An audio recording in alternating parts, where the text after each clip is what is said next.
हाथी और सियार चंदन वन एक विशालकाय जंगल था। जंगल में सभी प्रकार के जानवर रहते थे। जंगल में हीरा नाम का एक हाथी भी रहता था। हीरा हाथी का शरीर काफी बड़ा था। एक बार चंदन वन में दूसरे वन से घूमते घूमते एक सियार आया। सियार ने जब हीरा हाथी को देखा, तब उसे देखकर सियार के मुंह में पानी आने लगा।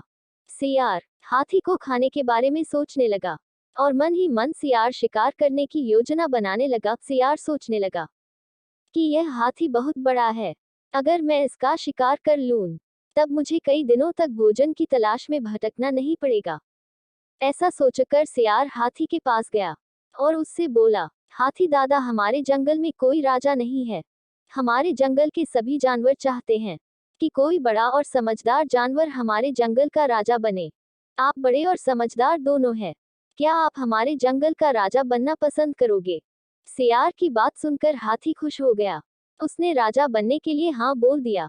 इस पर सियार ने हाथी को अपने साथ चलने के लिए बोला। हाथी राजा बनने की खुशी में झूमते हुए सियार के साथ जाने के लिए तैयार हो गया।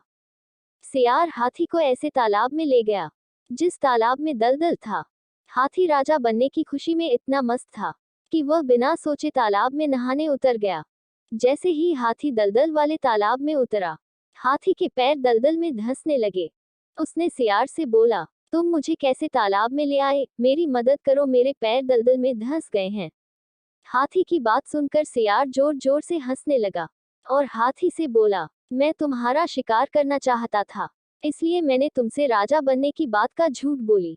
अब तुम दलदल में फंसकर मर जाओगे और मैं तुमको अपना भोजन बनाऊंगा। सियार की बात सुनकर हाथी की आंखों से आंसू आने लगे। उसने बाहर निकलने की बहुत कोशिश की। बहुत बार सियार से बाहर निकालने की विनती की, लेकिन सियार ने उसकी कोई मदद नहीं की और हाथी कुछ देर के प्रयत्न के बाद मर गया। हाथी के मरने के बाद सियार हाथी को खाने के लालच में उसकी पीठ पर चढ़ गया। हाथी को खाने के लालच में सियार यह भूल गया कि वह भी हाथी के साथ दलदल में नीचे जाता जा रहा है और अंत में सियार भी हाथी के साथ धीरे धीरे दलदल में धंसकर मर गया। इस कहानी से हमें यह शिक्षा मिलती है कि जो दूसरों के लिए बुरा करता है, उसके साथ भी बुरा होता है। इसलिए हमें जीवन में कभी भी किसी के साथ बुरा नहीं करना चाहिए। अगर हम किसी के लिए बुरा करते हैं, तब हमें भी अपने साथ ऐसा होने के लिए तैयार रहना चाहिए, क्योंकि बुरे कर्म का फल हमेशा बुरा होता है। इसलिए किसी के साथ कभी बुरा ना करें।